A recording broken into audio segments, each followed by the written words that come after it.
दोस्तों, Vande Mataram. Arya Indian OTT platform पर तब रिलीज हुई थी जब ओटीटी प्लेटफॉर्म का चलन धीरे धीरे बढ़ रहा था। और ऐसे में सुष्मिता सेन की जब आर्या निकलकर सामने आई तब ये लोगों को आश्चर्यचकित इसीलिए कर गई क्योंकि लोगों को उम्मीद नहीं थी कि सुष्मिता सेन इतनी अच्छी कहानी के साथ सामने आएंगी। और वाकई में आर्या की कहानी जितनी ज़्यादा इंगेजिंग थी उतनी उस समय पर कोई भी ऐसी वेब सीरीज सामने आई नहीं थी जिसकी स्टोरी इतनी ज़्यादा अच्छी हो। और सबसे बड़ी बात, ये एक वुमेन सेंट्रिक ओटीटी सीरीज थी, तो ऑब्वियस ही बात है लोगों का ध्यान इसकी तरफ और ज़्यादा गया। प्लस जो क्वालिटी ऑफ कंटेंट इसमें परोसा गया था वो भी लोगों को बहुत पसंद आया। ऐसे में सभी लोग काफ़ी लंबे समय से आर्या के सेकंड सीजन का वेट कर रहे थे, जो कि अब फाइनली ओवर हो गया है। और उसको देखने के बाद आपको ये भी समझ में आएगा कि क्यों वुमेन सेंट्रिक वेब सीरीज़ बनना इस समय बॉलीवुड में बंद हो चुका है, लेकिन ओटीटी क्यों इन्हीं चीज़ को इतना ज़्यादा तवज्जो दे रहा है। हिंदी सिनेमा में हाशिए पर पहुंच चुकी कई सारी एक्ट्रेसेस, या फिर यूं कहें कि 40 पार कर चुकी एक्ट्रेसेस इन दिनों ओटीटी पर मेयर ऑफ ईस्ट टाउन होना चाहती हैं। सुष्मिता इस मामले में केट विंसलेट से भी आगे निकलकर नजर आ रही हैं। उन्होंने डच सीरीज पेनोजा पर आधारित हिंदी वेब सीरीज आर्या उससे पहले की। ओटीटी की बलिहारी है कि हिंदी दर्शकों को भी महिलाओं के समाज में प्रेम और विवाह से इतर भूमिका भी नजर आने लगी। कामकाजी माएँ भी कहानियों की नायिकाएं बन रही हैं। ये एक बहुत ही वेलकम करने वाला कदम भी है। दर्शकों ने सुष्मिता सेन की अदाकारी के पुनर्जन्म को आर्या के पहले सीजन में हाथों हाथ लिया था। सीरीज हालांकि अपना रंग जब जाकर दूसरे सीजन में जमाने में कामयाब हो रही है। एक बिल्कुल निपट अनजान माहौल में आकर फंसी 3 बच्चों की एक माँ की अपनों के ही रचे चक्रव्यूह में घिरे होने की कहानी सिर्फ एक माँ का संघर्ष नहीं है, ये मानवता, रिश्तों और रकीबों सब का संघर्ष है। यह सब कुछ स्याह या फिर सफ़ेद नहीं है, हर किरदार कहीं बीच में अटका हुआ है, सही और गलत के बीच लटका हुआ है। और इन धूसर रास्तों पर चलकर ही आर्या का सीजन 2 एक ऐसे मोड़ पर आ टिका है जहां आगे की जानने की इच्छा फिर बिलावती हो उठती है। आर्या सिर्फ एक नाम नहीं है, आर्या सरीन एक बिंब है समाज की उन महिलाओं का जिन्होंने एक बड़े खानदान की बहू बनने के बाद भी अपनी पहचान को संजोने का जतन किया।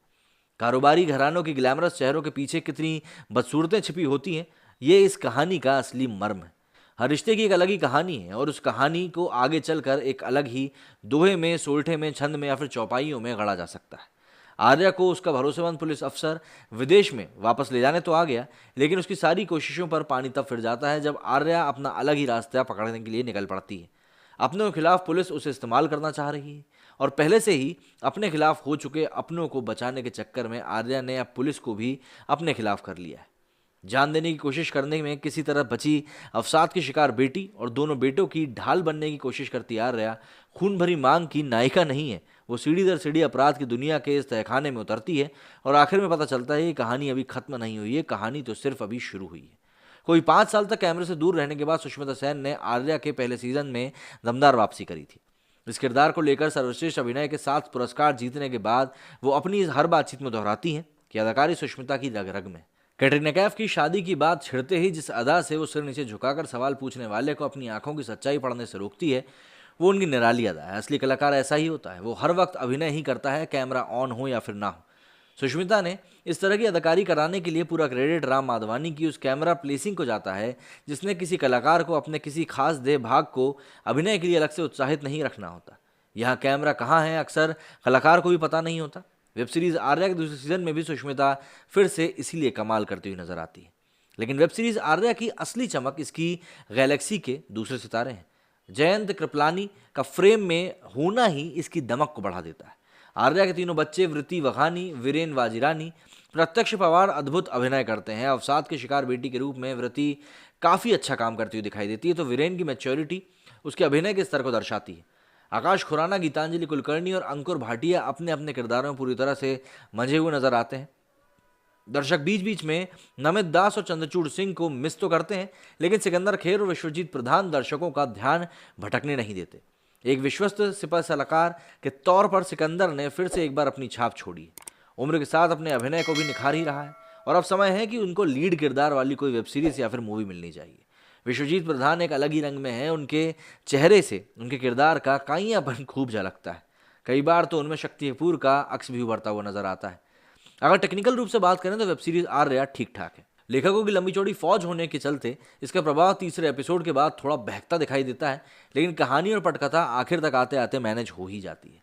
पेनोजा के भारतीय संस्करण में सफल रहे राम माधवानी को सुदीप सेन गुप्ता की चित्ताकर्षक फोटोग्राफी में खूब ज़्यादा मदद मिली है। खुशबू राज और अभिनवनी चौधरी के वीडियो संपादन में बेहतरीन की गुंजाइश दिखाई देती है। खासतौर से चौथे और पांचवें एपिसोड में वास्तविकता स्थापित करने की कोशिश करने वाले शेकी शॉट से बचा जा सकता था। विशाल खुराना का संगीत वेब सीरीज आर्या की पृष्ठभूमि के हिसाब से थोड़ा अलग है। यहाँ उनकी कथा के कलेवर को समझ पाने में अनुभव की कमी साफ दिखाई देती है। समय हो तो वेब सीरीज आर्या देखने में बुराई नहीं है।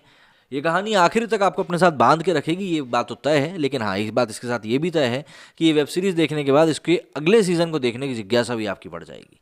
अगर आपने वेब सीरीज देख ली तो मुझे इसका रिव्यू आप भी बताएं। बाकी मेरे स्टूडियो में फिलहाल इतना ही। जय हिंद, जय भारत।